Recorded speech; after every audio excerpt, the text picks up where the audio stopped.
Palembang memiliki beragam kuliner khas yang cocok dijadikan takjil. Salah satunya adalah dadar jiwo. Cita rasanya yang unik dan tak tergantikan membuat sejumlah warga Palembang rela berburu kuliner yang satu ini, seperti yang terlihat di Pasar Tujuh Ulu Palembang.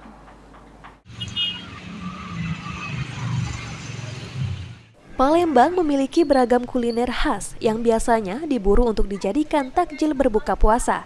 Salah satunya dadar jiwo. Di Pasar Beduk Tujuh Ulu saat menunggu puasa, dadar jiwo berbentuk gulungan dan berwarna kuning dan dijual dengan harga 1.000 per gulung.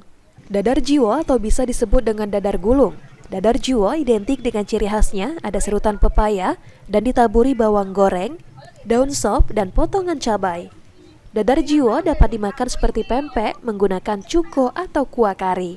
Marlin selaku pedagang dadar jiwo mengungkapkan, dadar jiwo merupakan makanan khas Palembang yang jarang ditemui selama bulan Ramadan.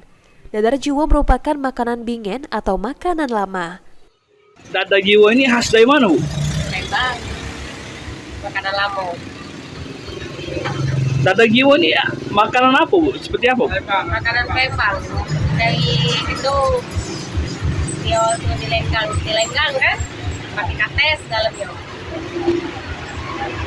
Itu pakai kuah apa pakai cuko, Bu? Oh, makannya. Makanan lama, makanan dingin ya juga ya.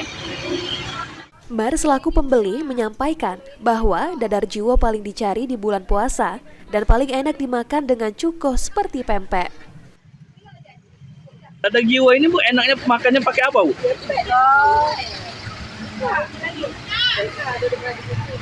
Selain pakai cuko, pakai apa lagi, Bu? Cuman cukup baik dadar jiwa. Makan biasa juga enak itu. Tidak pakai cukup itu enak. Itu tuh makanan khas mana, Bu? Palembang.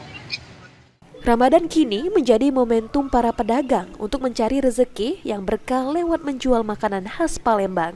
Idham, PAL TV.